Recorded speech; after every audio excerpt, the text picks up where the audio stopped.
शिवसैनिकांनो, आज महाराष्ट्रभरामध्ये 36 पैकी 12 जिल्हा परिषदांचा निकाल लागला.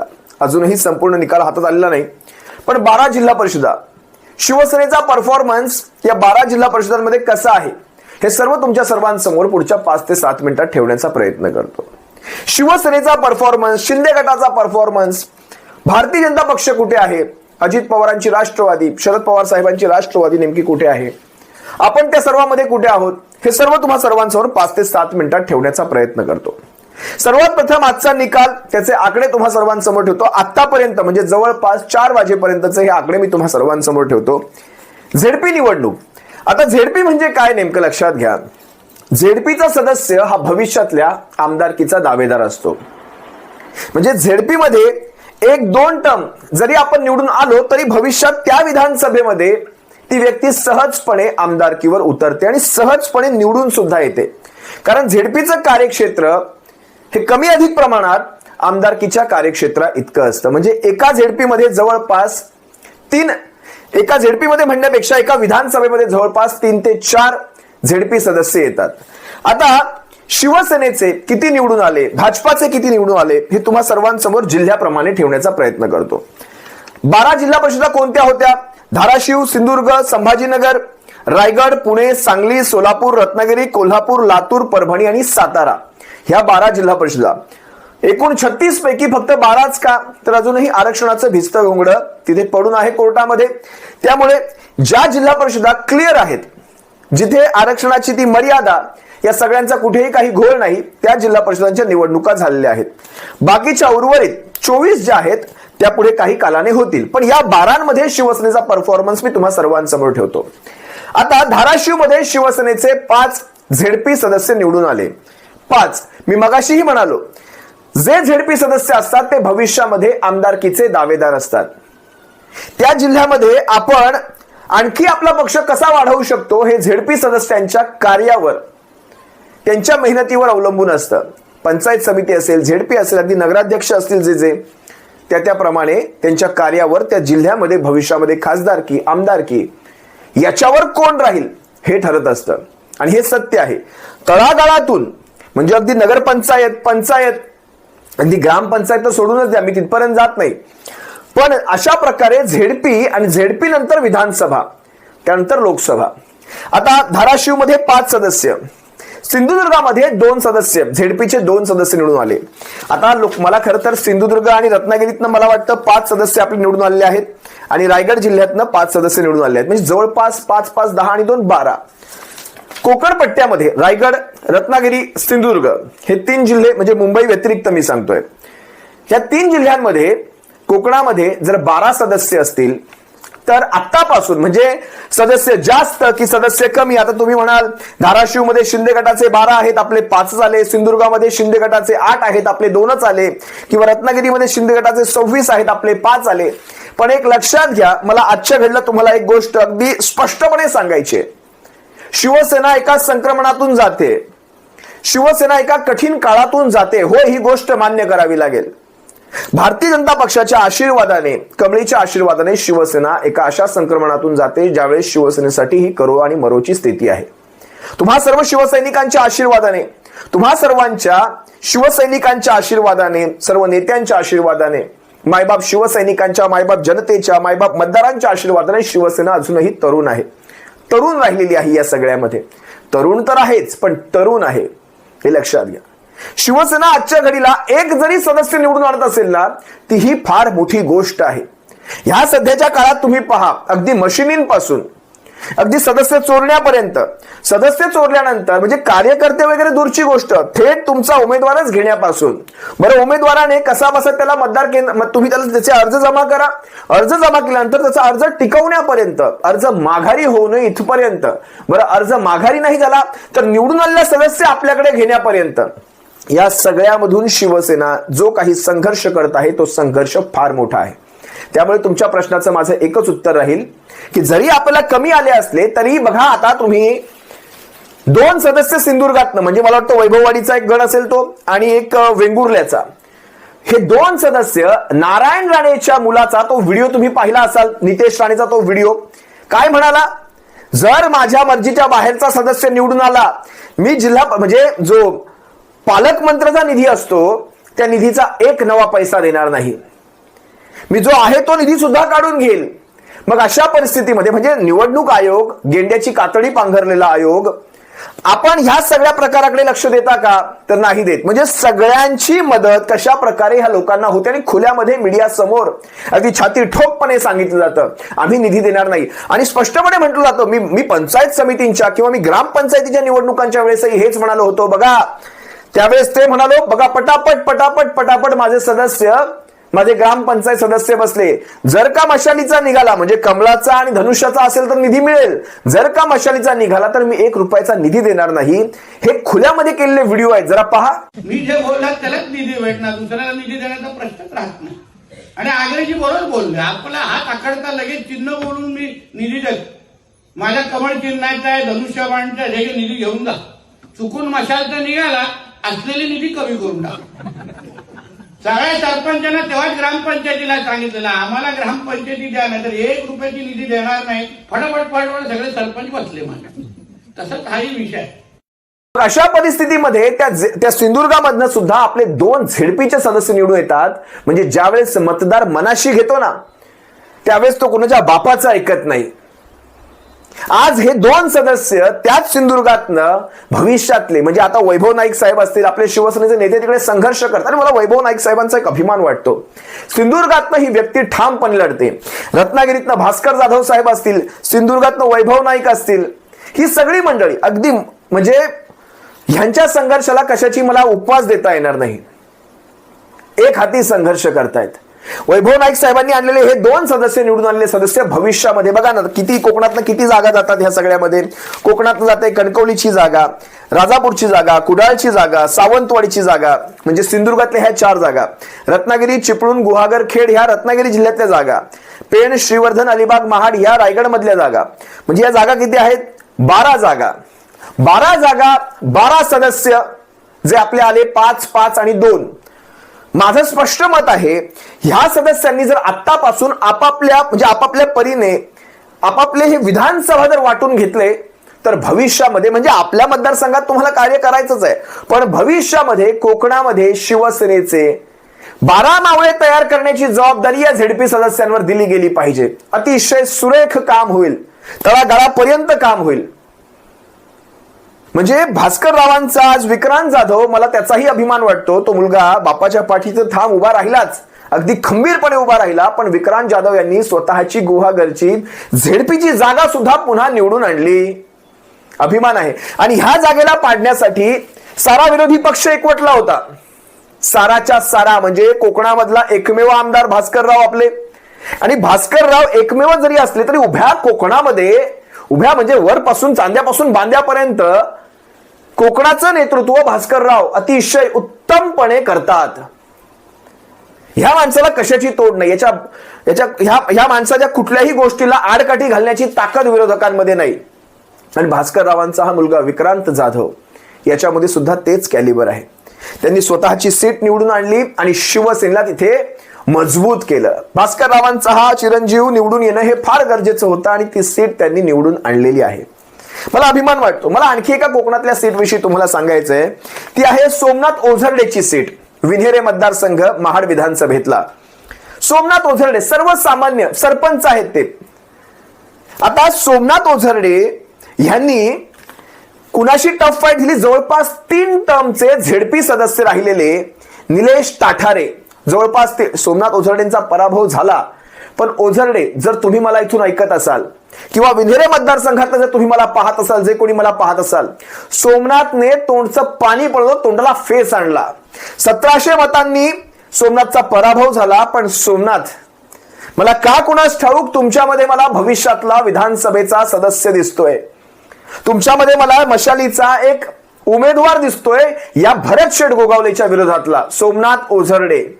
हे माझे शब्द लक्षात ठेवा. सोमनाथ ओझरडे हा जो व्यक्ती आहे, हा जो शिवसैनिक आहे, बाळासाहेबांचा, उद्धव साहेबांचा जो मशालीचा मावळा आहे, हा तगडी फाईट त्या विधानसभेमध्ये, महाड विधानसभेमध्ये आजच्या घडला देतोय. मला अभिमान वाटतो. स्वतः विकास गोगावले, भरत गोगावलेंचा मुलगा तिथून निवडून आला. पण मला भरत गोगावलेंच्या मुलाविषयी एक गोष्ट तुम्हाला सांगायची आहे. स्वतःच्या गावातनं, म्हणजे स्वतःचं गाव कुठलं तर मला वाटतं ढालकाठी, बिरवाडीचे ढालकाठी हा त्यांचा मतदारसंघ येतो खरवलीचा, पण तिथून त्यांनी निवडणूक लढली नाही, कारण स्वतःच्या गावामध्ये स्वतःची भावकीच विरोधातली आहे. तिथून न लढवता विकास गोगावलेंनी लढवला नाते मतदारसंघ बिरवाडीचा आणि तिथून निवडून यायचा प्रयत्न केला, म्हणजे सेफ जागा शोधण्याचा प्रयत्न केला.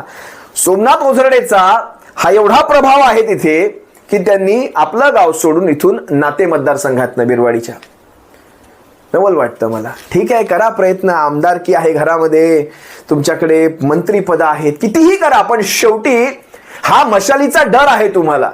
मला अभिमान वाटतो विक्रांत जाधवांचा, सोमनाथ ओझरडेंचा, कित्येक शिवसेनेचे मशालीचे मावळे, मी सगळ्यांची इथे नावं घेऊ शकत नाही, पण कित्येक मशालीचे मावळे संघर्ष करून लढले. मी तुम्हाला एक व्हिडिओ दाखवतो. खरं तर हा व्हिडिओ आज मला दाखवणं यासाठी गरजेचं वाटतं कारण आज आंगणेवाडीच्या यात्रेनिमित्त काही व्हिडिओ पाहत असताना, भराडी देवीची आजची यात्रा, तुम्हा सर्वांना, सर्व महाराष्ट्रभरातल्या भाविकांना या यात्रेच्या शुभेच्छा देतो. आंगणेवाडीच्या कोकणातली बातमी, कोकणाविषयी बोलतोय म्हणून आंगणेवाडीचा आता उल्लेख करतो. तिथे अविनाश जाधव साहेब, मनसे ठाणे पालघर जिल्हाध्यक्ष, यांनी एक स्टेटमेंट केलं. ज्यावेळेस पत्रकारांनी त्यांना तिथे प्रश्न विचारला की कसं पाहता तुम्ही या निकालाकडे, म्हणतायत इंग्रजांची नीती अवलंबली आहे भारतीय जनता पक्षाने. 2-2 पक्ष फोडल्यानंतर त्यांना अपेक्षित असा निकाल लागतोय, पण तरी सुद्धा एक दिवस असा येईल की ज्या दिवशी भारतीय जनता पक्ष एकेका मतासाठी, म्हणजे एकेका जागेसाठी, एकेका उमेदवारासाठी कसरत करेल. होय, ती परिस्थिती फार दूर नाहीये. अगदी योग्य म्हणाले अविनाश दादा. बघा काय म्हणाले. बघा, भारतीय जनता पक्षाने जो काही डिवाइड अँड रूल जो काही लादला आणि त्यातून शिवसेनेचे 2 तुकडे केले, राष्ट्रवादीचे 2 तुकडे केले आणि त्यातून विजय मिळवला. जर तुम्ही या दोन्ही पक्षांच्या मतांचं जर कॅल्क्युलेशन कराल तर भारतीय जनता पक्ष जास्त आहेत, पण त्यांनी जो इंग्रजांचा डिवाइड अँड रूल ही पॉलिसी वापरल्याच्या नंतर महाराष्ट्रात त्यांना अशा प्रकारचे निर्णय मिळतात. पण हा देखील सूर्य मावळेल आणि एक नवीन सूर्य उगवेल आणि त्यावेळेला भारतीय जनता पक्षाला पण एक सीट निवडून आणण्यासाठी प्रचंड मेहनत करावी लागेल. भविष्यामध्ये भारतीय जनता पक्ष एकेका जागेसाठी तडफडत असेल, भविष्यामध्ये एकेका जागेसाठी कसरत होईल भारतीय जनता पक्षाची. अविनाश दादांचे हे बोल फारच लवकर खरे ठरतील, जास्त काळ जाणार नाही. आम्ही 70-75 वर्षांचा काँग्रेस सुद्धा पडताना पाहिलेला आहे. कुणाला विश्वास होता देशामधून काँग्रेस किंवा काँग्रेसची सत्ता अशा प्रकारे हद्दपार होईल, पण झाली. मायबाप जनतेच्या मनामध्ये ज्या गोष्टी असतात त्या तुम्ही आम्ही ठरवू शकत नाही, त्यांना तुम्ही गृहीत धरू शकत नाही. भविष्यामध्ये या भारतीय जनता पक्षाची सुद्धा तीच अवस्था होणार आहे. 10-11 वर्षांमध्येच या भारतीय जनता पक्षाविषयी एवढी निगेटिव्हिटी आलेली आहे. म्हणजे तुम्ही लोकांना निधीसाठी अशा प्रकारे ब्लॅकमेल करणार, आमचा सदस्य बसला नाही तर आम्ही तुम्हाला निधी देणार नाही, आणि निवडणूक आयोगाचे डोळ्यावर बोट असते, असे हात ठेवून बसतं दोन्ही साईडनं. निवडणूक आयोगाची खरं तर ही जबाबदारी होती, ते त्यांची जबाबदारी पार पाडत नाहीत. आपल्याला वाटतं खरंच याचा फरक पडत असेल का, मतदारांवर फरक पडत असेल, नक्कीच फरक पडतो, मतदारांवरही पडतो. हा मतदारांवरचा दबाव आहे, खरं तर हा एक अपराध आहे, क्रिमिनल ऍक्ट आहे हा. पण इलेक्शन कमिशन डोळ्यावर पट्ट्या, म्हणजे निवडून आलेले म्हणजे मतदार सुद्धा हा विचार करतात की आम्ही खरंच मशालला मत दिलं तर आमच्या प्रभागामध्ये निधीच येणार नाही. मग माझ्या प्रभागातली ही गटार, माझ्या प्रभागातला एखादा सांडकव असेल, विद्युतची काही कामं असतील, एखादा डांबरीकरण असेल, एखादा रस्ता असेल, हा बनणारच नाही. मतदार मनात नसताना सुद्धा विरोधी पक्षातल्या म्हणजे समोरच्यांच्या पक्षातल्या उमेदवाराला मत देतात. हा खरं तर मतदारांना त्यांच्यावर दबाव टाकण्याचा प्रयत्न आहे. बरं, फक्त मतदारांवरच नाही, निवडून आलेला सदस्य सुद्धा मी एकटाच आहे, मी काय विरोध करणार, त्यापेक्षा मी सुद्धा समोरच्यांमध्ये जाऊन सामील होतो, मला निधी कमी पडला नाही पाहिजे. एक उदाहरण दाखवू तुम्हाला. अगदी शरद पवार साहेबांचा मुंबईत एक नगरसेवक निवडून आला, रावराणे नावाचा. हा नगरसेवक म्हणतो मी एकटा काय करणार, त्यापेक्षा मी एकनाथ शिंदेकडे जातो, निधीचा शब्द घेतो आणि मी त्यांना पाठिंबा देतो. खरंच त्याच्या मनामध्ये आहे का त्यांना पाठिंबा देणं? पण शेवटी निधीच मिळणार नाही, म्हणजे निधी आणि निधीवर ह्यांचे उमेदवार ठरतात. जरा पहा ना, हा सुद्धा व्हिडिओ पहा. आपल्याला सर्वांना माहिती की मुंबई शहरामध्ये मी एकमेव राष्ट्रवादी काँग्रेस पार्टीचा नगरसेवक आहे. मला कुठेही निधी कमी पडता कामा नये याची मला काळजी या ठिकाणी घ्यायची आहे. आणि म्हणून मी माझ्या विभागातील लोकांना विश्वासात घेऊन मी या ठिकाणी महाराष्ट्र राज्याचे उपमुख्यमंत्री एकनाथ शिंदे साहेब यांच्याकडून कोणताही निधी मला कमी पडू देणार नाही या लोकांनी मला खात्री दिलेली आहे. आणि म्हणून मी या ठिकाणी शिवसेनेला पाठिंबा देण्यासाठी या ठिकाणी आलो आहे. या सगळ्या गोष्टी पाहिल्या की कुठतरी वाईट वाटतं. मग तुम्ही म्हणाल आपले सदस्य एवढे कमी कसे? मग ह्या सगळ्या प्रश्नांची इथे उत्तरं दडलेली आहेत. मगाशी मी तुम्हाला आकडे सांगत होतो. धाराशिवमध्ये शिवसेनेचे 5 आलेत, सिंधुदुर्गामध्ये 2 आलेत, छत्रपती संभाजीनगरमध्ये 8 आलेले आहेत, रायगडमध्ये 5 आहेत. झेडपी सदस्य सांगतोय मी तुम्हाला. पुण्यामध्ये 7 झेडपीचे सदस्य आहेत शिवसेनेचे. सांगलीमध्ये 1 निवडून आलेला आहे. सोलापुरात शिवसेनेचे 2 आलेले आहेत. रत्नागिरीमध्ये 5 आहेत, कोल्हापुरात 2 आहेत, लातूरमध्ये 1 आहे, परभणीमध्ये 2 आहेत. साताऱ्यामध्ये शिवसेनेचा सदस्य निवडून येऊ शकला नाही. आता मी तुम्हाला एकत्रित आकडेवारी सांगतो. भारतीय जनता पक्षाचे 210, कारण तुम्ही हा सुद्धा प्रश्न विचाराल, तुम्ही समोरच्यांचे आकडे सांगितले नाहीत. भारतीय जनता पक्षाचे 210, शिंदे गटाचे 122, राष्ट्रवादी काँग्रेस अजित पवार पक्षाचे 120, काँग्रेस पक्षाचे 48, शिवसेनेचे म्हणजे आपले 40, शरद पवार साहेबांचे 19, मनसेचे 2 आणि इतर असे 26.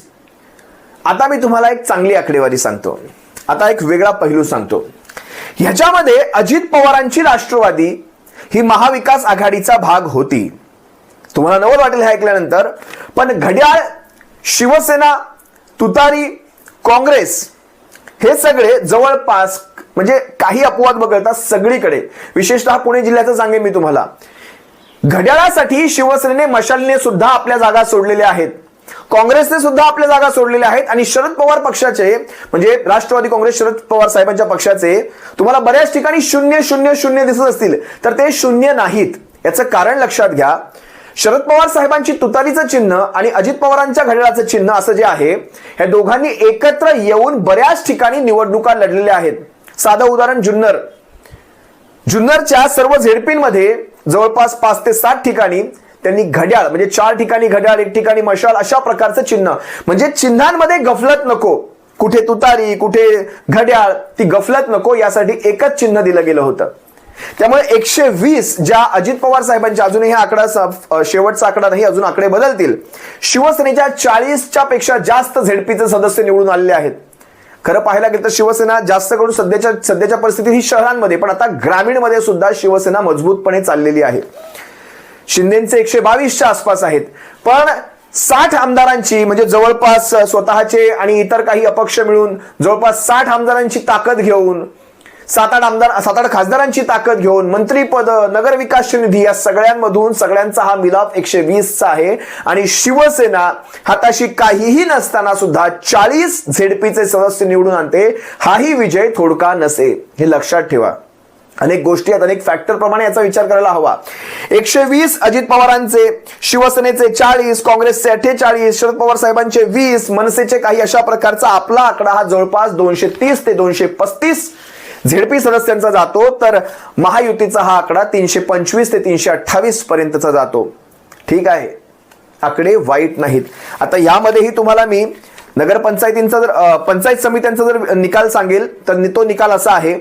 305 भारतीय जनता पक्ष, 220 शिंदे गट आणि उद्धव साहेबांची आपली शिवसेना ही जवळपास 107 ठिकाणी आहे पंचायत समित्यांमध्ये.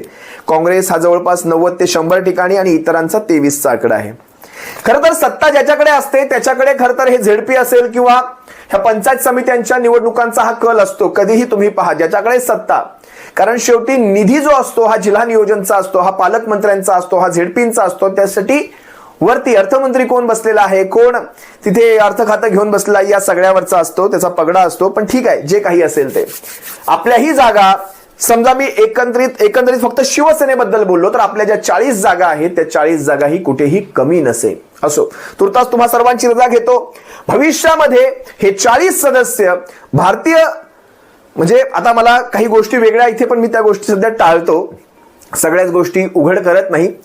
आजच्या व्हिडिओसाठी मी इतकंच राखून ठेवतो. पुढच्या काही गोष्टी वेगळ्या वेळेत आणि ती वेळ पाहून बोलेल. तुम्ही समजू शकता मला काय सांगायचं आहे. पण हे 40 सदस्य फार महत्वाचे आहेत. तुर्तास तुम्हा सर्वांची रजा घेतो. सप्रेम जय महाराष्ट्र. काळजी घ्या. जय महाराष्ट्र.